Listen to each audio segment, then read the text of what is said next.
Before being acquired by Microsoft, Rareware was known for a number of classics on the Nintendo 64. These titles included Donkey Kong Country games, Donkey Kong 64, Banjo-Kazooie, Banjo-Tooie. Now, I don't want to cover this too much because it's been covered quite a bit already by other reviewers, but Rareware had another N64 title in the works called Dinosaur Planet. The exact details of the story are somewhat unknown, but the gist is that Nintendo got a preview and saw potential for it to become a Star Fox game. Thus, Star Fox Adventures was born. Now, this game has gotten a lot of hate in the past from the Star Fox community, but is it really that bad? Can you really slap a wrong genre label on a game and call it a failure? Now, I've got a bone to pick. I don't want to go directly attacking people, but I feel like there's a subsection of reviewers that almost universally despise older adventure games. Anything that equates to a mechanism that slows down the pace of the game, even slightly, is automatically bad. I believe this is less attributed to what makes a game good or bad, and more a product of genre and taste. Personally, I'm not much of a Star Fox fan at all. I've briefly played Star Fox 64, yes. I've played through Star Fox Assault, but a full game of just flying through a 3D arcade space shooter was never all that interesting to me. Yes, if you watch my Star Fox Assault review, I hardly have any complaints to make about the flying sections of the game. I just want to point out, though, that this is a lot harder to fuck up than this. I'm not saying that makes simple and faster-paced mechanics bad, but this is why, in spite of having some issues with Star Fox Assault, I'll still do a full playthrough of that before getting through more than 3 missions in Star Fox 64. Basic arcade 3D shooting just isn't very interesting to me. Sorry.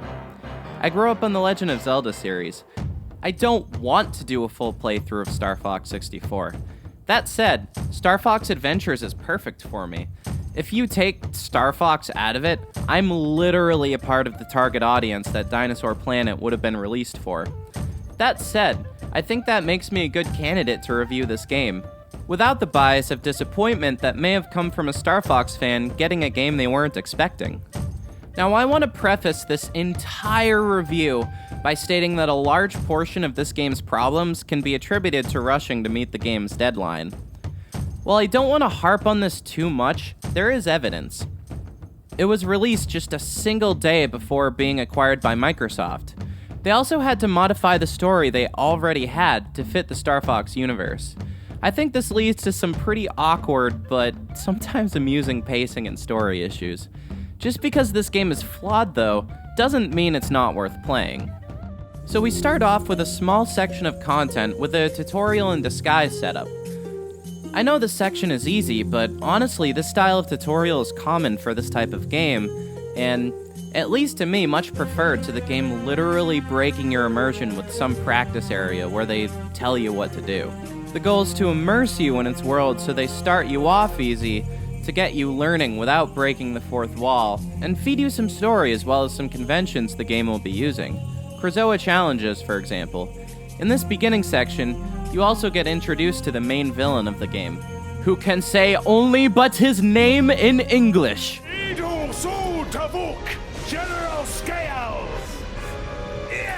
That's another thing. All of these dinosaurs and Crystal speak another language. It ultimately doesn't mean too much, but it just adds another layer of depth to this world. Slippy gives you the ability to translate this, so eventually it becomes a non-factor. Sizboo at hot spring, or you'd be frozen by now. Why, you little... One thing I also found insane as a kid is that they actually give you a translation guide in the manual. Like, you had to rush the game, but you had time to translate a language you made up to English? Good! Dinosaur Planet would have been so killer. Ultimately, Crystal gets trapped inside a crystal, and gets pretty much sidelined for the game. You know what? If CinemaSins can make an entire genre of film critique off a counter, I think I can use it for something like this.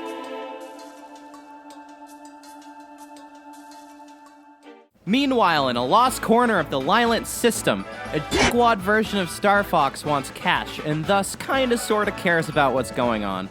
Comedy scenarios with some dick and a neutral counterpart that can be related to, minus the neutral counterpart.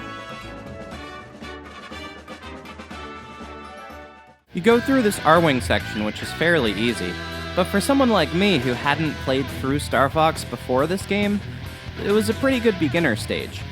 While I'm here, I'm just gonna cover the R-Wing bits as a whole. Picture Star Fox 64 R-Wing bits, but they look better and have somewhat simplified controls. No loop-de-loop, no charge shot. These sections are fine, but most Star Fox games do it better. They're more or less there to keep things in Fox's world and create another obstacle for Fox. It is pretty neat how you're flying through scattered remains of the planet to get to your destination. Sort of a sneak preview. I do have one critique though. Nowhere in the game is there the option to invert or uninvert the X and Y axis. Because I'm accustomed to having them off, and because these flying sections are so short, this really messed with my brain for the first few flights. Eventually I got used to it, but it'd be really nice to have the option so I don't have to. So now that we've reached Dinosaur Planet, after a brief, immersion-breaking tutorial, we've got our staff and we get to explore. While exploring, we discover a number of things we can't interact with yet, but clearly we will be able to later. This is a convention used in a number of adventure games and platformers that I'm so into. It gives you something to get excited about. Ooh, I wonder what this could be. Can't wait to find out. It really encourages you to explore and see what's around. You go into this big door that kinda just invites you in. You meet the shopkeeper. Oh my god, I love this guy. He's so freaking weird, it's amazing. Welcome to my store. Feel free to look at the many wonderful items within these walls. I have food, special goods, and many maps. And if you like to play games, then enter the Scarab Room. Yes. I also love how he just mumbles to himself. No, I'm moving to take a look. 200 years I've been pushing around these goods. He's also such a scumbag, selling you back your own binoculars, later on selling you a gold turnip that was stolen from this mammoth, by him obviously. I don't believe it!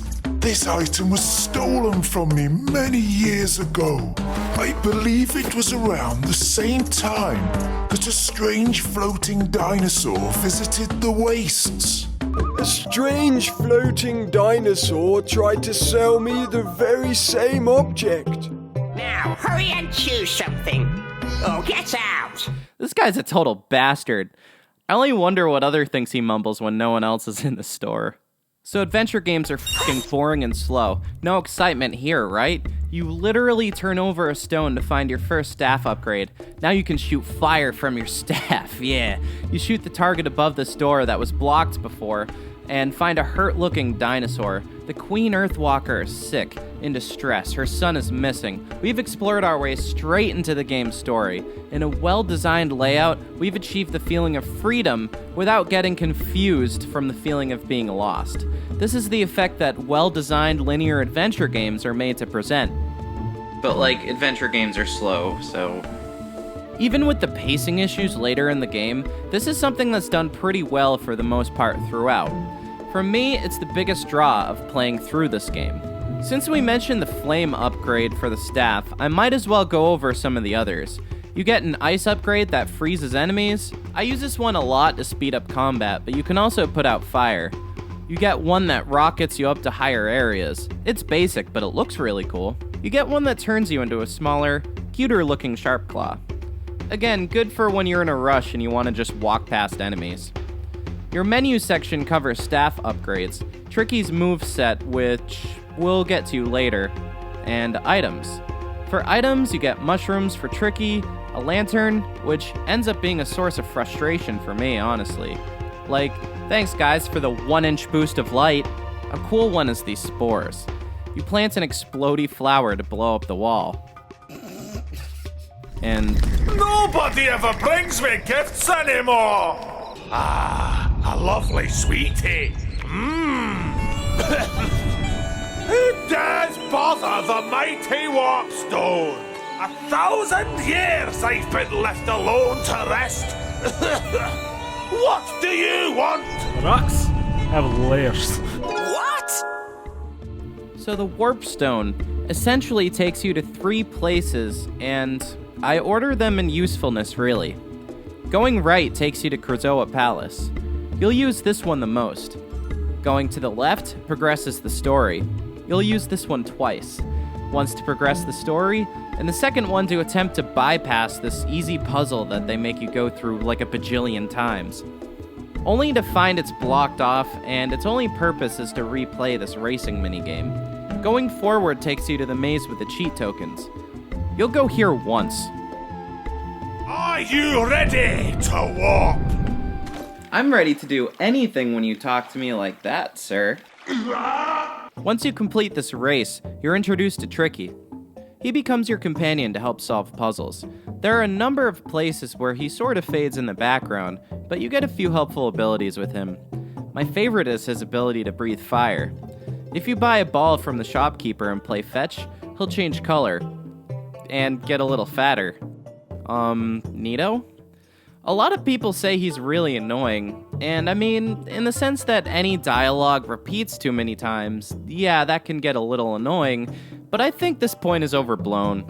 While I was playing the game, I actually found myself humming his dum-de-dum in public quite often. After you return to Thorntail, the pace of the game picks up a bit and really starts to develop a flow. The power of the Spellstones and the Krazoa have caused the planet to drift, creating 4 separate areas treated kind of like Zelda dungeons. After you collect the Spellstone, you bring it to its location, more specifically Moon Mountain Pass and Cape Claw. There's only 2, but you get to explore deeper into stuff that was blocked off before, so that kind of feeds into the convention of adventure games I was talking about earlier. Again, I'm a fan of this.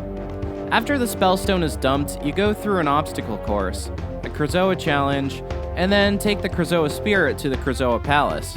Your first visit to this place as Fox has aspects that feel like its own dungeon, and the place is beautiful, except these freaking fireflies that give you almost no extra visibility.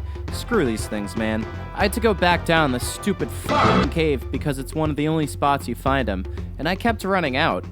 Every subsequent visit you make to the Krazoa Palace basically just has you using a new ability you picked up to access a new area and deliver the next Krazoa Spirit. After you do this, you find the next Gatekeeper and do some kind of challenge to get to the next planet chunk. For some reason, one of these in-between bits is just talking to this dinosaur, which takes like 2 seconds. Come on, guys. One thing I have to address is the lack of being able to warp around. This is a convention Zelda has had in place for a very long time. It's sorely missed in Star Fox Adventures. You end up having to travel back through places that require you to redo puzzles you already did. I actually have my suspicions that the Warp Stone was supposed to be this mechanism. Listen to how he phrases the option to warp to Ice Mountain. Now, if you push left on the control stick, then I'll send you to one of those warpstone thingies. Doesn't that sound like a multi-purpose function? Maybe you'd get a map screen with a bunch of warp points so you don't have to repeat a couple of areas. Take the system in Majora's Mask, for example, where you play a song on the ocarina and are treated to a dozen owl warp points you've activated. There are just too many examples of things that probably would have been there had they been given more time to be worked on. After returning the second Krazoa Spirit, the pace of the game really starts to break down a little. You start to lose some elements of an adventure game in favor of all these side challenges. Now, don't get me wrong, Rareware is notorious for doing this, and with an IP that's typically a shooter, you actually have a good excuse to do it a bit more. There's a point in the second half of the game where it feels like that's all you're doing, though. And some of these challenges are executed really poorly. Like this one where you just keep the meter inside the— oh come on! I know real-time events are somewhat unpopular, but I think that would have been a lot better to put here. You've got this really cool cutscene and you're barely looking at it. because you're trying to keep the stupid line inside this stupid meter. Of course, they couldn't resist doing that memory test that you find in a bunch of Rareware games. One thing that sucks about these Krazoa challenges is that if you mess up, you're brought back to the beginning of the area to go through the obstacle course again, instead of getting to practice the challenge. This has got padding written all over it. So one of these challenges actually comes with a story. Yes, this was covered by NitroRad, and probably a lot of other reviewers. Absolutely recommend his review of this game, by the way. But literally any time I mention Star Fox Adventures, someone says, "Oh yeah, didn't it have that really hard test of strength?" So this is certainly a point of interest. In Lightfoot Village, you're given 2 tests. One is just to hit all the switches in a given time limit. The other is to beat their strongest Lightfoot in a test of strength. Oh my god, he has abs! Ah! So I was around 12 years old. It's too complicated for a game this simple. I was hanging out with a friend and we were taking turns trying to beat this guy. Neither of us could do it. We tried different methods of hitting the A button to see what might work faster, but to no avail. Why is this game so difficult for me? Finally, we found a method to beat it. We were thrilled. That's when his mom's friend comes in and says, "We're going out to dinner." As she leaves the room, she flips off the light, which immediately causes the power in the room to shut off. For those who are unfamiliar, in some older apartments, light switches will actually control the flow of power to wall outlets. Anyway, we were devastated. And well, mad. So we made her do it. And this grown adult woman couldn't finish the test either. So imagine in your mind 2 hyper children cheering on this woman who's sweating up a storm and pressing A as fast as she humanly can. I feel like a number of people who've played Star Fox Adventures have stories of their own. So if you have your own test of strength story, please leave your comment below.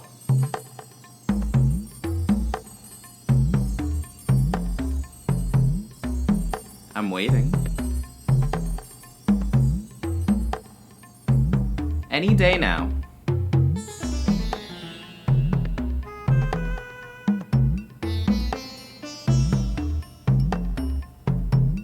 Anyway, each bit of floaty planet has its own theme, so let's go over that a bit.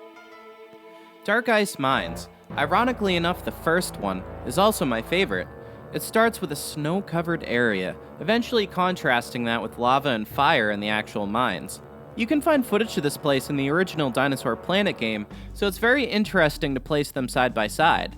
The mammoths are enslaved. One of them is being forced to turn a giant hamster wheel. The theming here is fantastic. This area probably plays the most like a Zelda dungeon, building its way up through exploration and simple challenges, ending with a boss fight. In Cloud Runner Fortress, we have what's supposed to be somewhat of a city overtaken by General Scale's minions. We get imprisoned and our weapon gets taken away. We need to stealth our way around the guard before we acquire the magical power of turning into a Sharp Claw. Oh, while I'm at it, I might as well segue into the enemies of this game. God, the structure of this review is messier than it is in this game. So for enemies, you basically get Sharp Claw, bigger Sharp Claw. You also get this gross armadillo-looking dino, Squidward tentacles, this annoying bastard, and oh my god, it's hideous! And these annoying fucking pterodactyl bastards. These are just the worst because they basically make you wait around for them to get close enough to hit them and trail you till you kill them. This is the one enemy this game could really do without. Anyway. In Cloud Runner Fortress, you have this semi-stealth thing going on, but you never really get punished for getting caught. I think this would have been more effective if they made you work a little harder to get your staff back. I guess the problem is that a lot of puzzles involve staff activation. Aside from this, the fortress is honestly pretty solid. I don't know what the hell happened, but I feel like Rareware really dropped the ball on Walled City. I have most of my playthrough documented, and Walled City only took me 45 minutes to get through. It plays a lot like the content back on the main planet. Explore a bit, do some challenges, you shoot the targets in the trees. Oh, and you find the, sacred teeth. To enter the lair of the Red-Eye King, you must first find the 2 sacred teeth. Why were they called sacred teeth? It's kind of nitpicking, but I can't help but laugh at this. I think sacred fans would have fit this mysterious ancient place a little better, but nah, we got sacred teeth! The sacred teeth must be returned. So Dragon Rock is largely made up of fun side games. There's a section where you ride this dinosaur. There's 2 turret sections, not including the boss, which we'll get back to. I'm sorry, but I have a hard time viewing this as something that isn't the game being rushed. In all fairness, Rare loves to do this kind of thing. But between this and all the Krazoa challenges, the challenges in Lightfoot Village, the races, the mammoth riding, this is excessive, even for them. The Warpstone said Dragon Rock was the toughest challenge yet. Your toughest challenge yet? Yeah, I had to redo the turret section, but I still clocked everything under an hour here. So in adventure games, you typically have boss fights, right? Star Fox Adventures is no exception. So, how are the boss fights? Well, the first boss is really intimidating. You fight this big dinosaur. He freaking eats you and you gotta attack the inside of his stomach. The design on this thing is fantastic. For Cloud Runner Fortress, instead of a boss, you get a chase. While this probably is a result of rushed development, I would actually like to give this a positive tick, because I like the break from convention. In the walled city, you got this massive freaking dinosaur, oh my god, and he can barely hurt you. It cycles around and around. The effect wears off pretty rapidly. I think this would have been much more effective if it just knocked out a good half of your health. Seriously, it's a bit hard to get hit by this dude, so punish the player for it, you know? And in Dragon Rock, this turret shooter boss is also probably a result of rush development, but I'll give these turret sections that they fit in the Star Fox shooter theme, and it's one of the few cases where putting a turret section in an adventure game is actually pretty forgivable. But like, come on, you literally have 3 in a row, what the hell? What we really want, though, is that epic showdown with General Scales, yeah! So the fight starts up, you pull out your staff, and cock-blocked by Andross! Oh, fuck!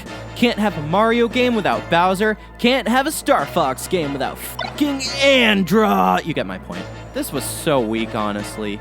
I guess I'd forgive it more if they hinted at it at some point during the game, you know? Bummer, man.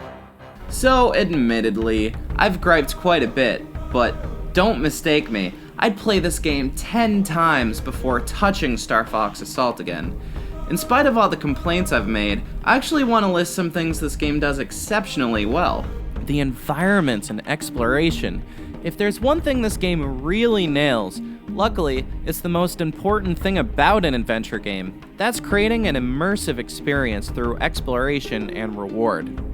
Yeah, they really cut back on the collectibles, but some of these beautiful environments alone make this game worth a look. Like on the GameCube, no less. Oh my god, he's got fur! Another thing is the characters. Yeah, Star Fox is a dick, but General Scales, Crystal, the Warpstone, the Shopkeeper, this really overdramatic guard. Honestly, in my mind, the enjoyment that comes out of this stuff makes up for some of the problems. I think in general, when it comes to stories, there are stories that are great in airtight, strong plot, everything makes sense, you show, don't tell, follow all the rules and execute well kind of way. And then there are stories that don't necessarily do some of these things, but you have characters that really make you feel something. In this case, it's laughter, but even that for me is enough. Also, in spite of the collectibles not really being much to bat an eye at, I gotta say, some of the secrets in this game are really fun to discover. One thing I find really amusing is this cheesy ending. The Star Fox crew gets paid, General Pepper gives them a message from Tricky and Crystal, then Crystal enters the ship. Sorry we didn't get much of a chance to talk. I'm left with just one more thing to do. And that's to say thank you. Well, okay. I mean, sure, no problem. Oh my god, that romantic horn music is way too much to handle. Honestly, there may be some problems, but this is not a bad parting gift for the Nintendo partnership. I'm gonna be just fine.